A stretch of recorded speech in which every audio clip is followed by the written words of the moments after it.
Hey everyone, I'm Ishan Sharma. In this video, I'm talking about the interesting case study of how Ankur Warikoo bootstrapped his education startup to close to 200,000 students and an annual recurring revenue of $2.5 million in a span of just 12 months.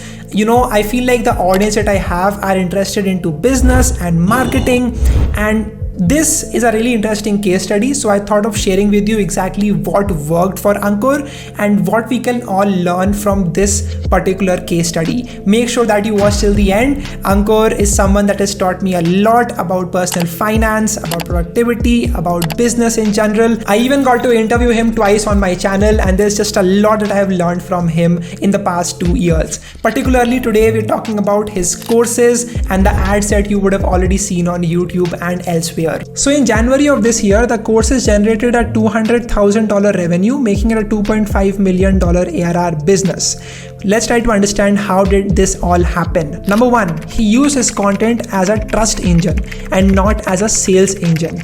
This is a really interesting mindset. Most people who are creators or who have a following would naturally just come on the channel or on their account and they would just say that, hey, I have this XYZ course, you can buy it, link in description, or whatever way they use.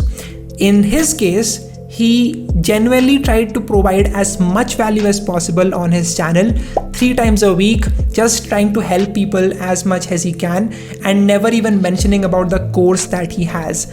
That, I think, helped him gain authenticity in the community that he was able to build at the very end. He then targeted people on YouTube with his ads. The interesting part was that on a normal month, he would be gaining about 13 million views and his ads would be doing about 25 million views. Now, if you're thinking, how does this all really matter? Use it for trust or use it for selling the course? Well, here's a really interesting insight. The conversion rate of his landing page is at 7%, which is decent for most landing pages on average.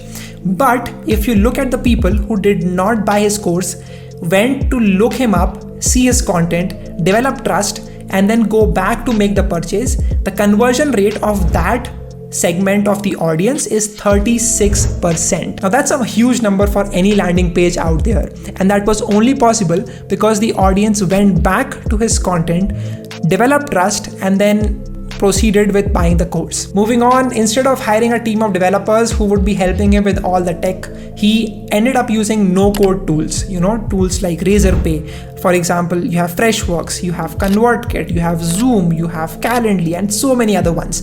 This saves you with not having to hire labor. You don't have to hire your own developer team. You can just use these no-code tools and you will be able to very well do all the operations yourself. That's what we try to follow at MarketUp as well. Use as many no-code tools as possible so that we can automate the workflows and we can get things done faster. Then let's take a look at the advertising return on investment, also called as return on ad spend, ROAS. It basically means that for every single rupee that you are putting into an ad, what type of a return are you able to generate from that?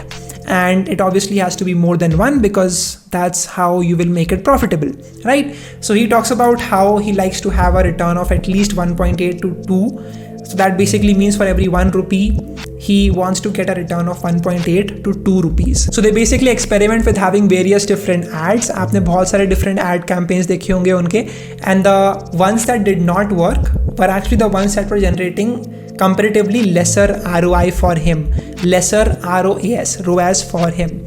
So that's basically how it works. I hope that you are able to learn something from this video. If you are, make sure that you hit the like button and subscribe to this channel as well.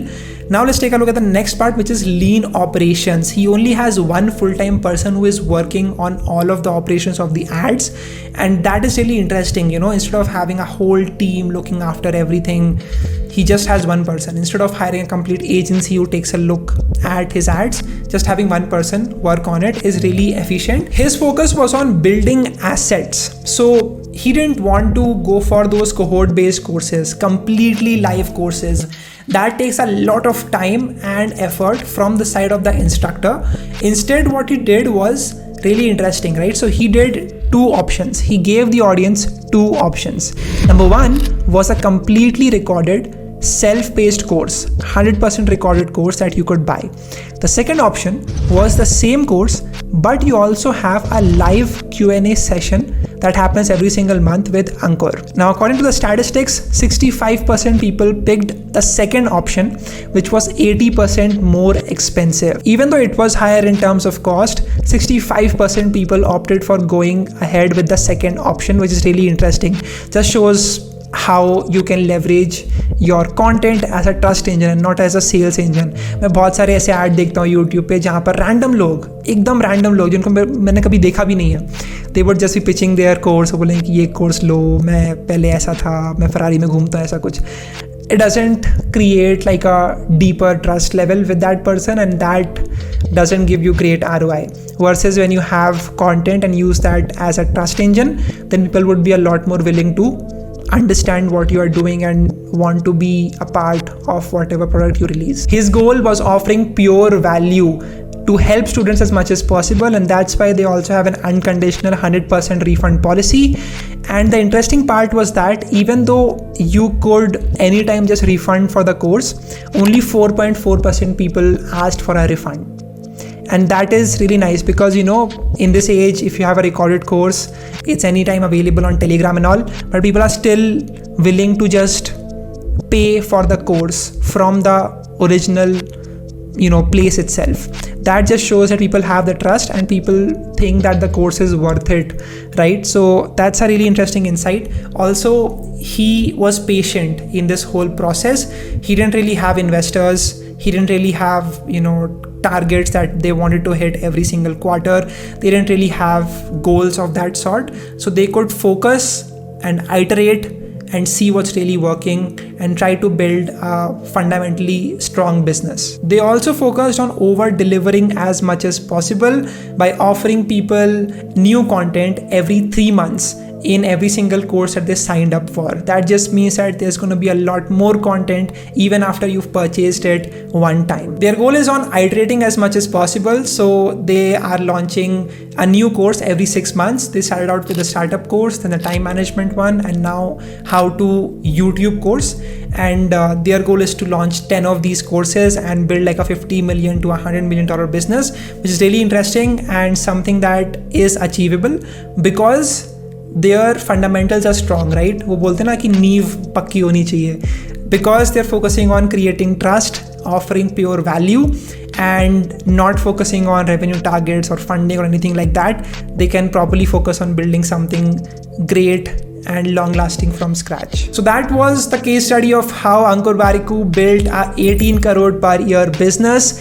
And this is without taking any funding, working with really interesting people, creating wealth for everyone, doing it on their own pace, and meaningfully trying to help students as much as possible.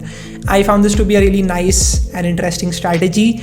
Let me know what you think about this. Also, the best part was that they built it bootstrapped. No need to, you know, raise crazy amounts of funding. These days, it's very, you know, lucrative. It looks very shiny when you look at those $100 million valuations, companies raising $100 million of Series A rounds, and, you know, just having crazy valuations. You also feel like the only way to succeed is to raise funds and that will be the end all be all. But that's not the only way. And that's what they have proven. That's what I am also trying to do with my own business, that is MarketUp, trying to build something that's truly fundamentally strong like a business and growing that over the next 4 to 5 years. So that was the story of Ankur Warikoo. If you have any questions about whatever I discussed, let me know in the comment section. If you want to know more about my business, you can check out this video. And if you want to know ways to make money, then you can check out this video right here. That's all from me. If you want to learn more about such things, subscribe and share this video with your friends. I'll see you in the next one.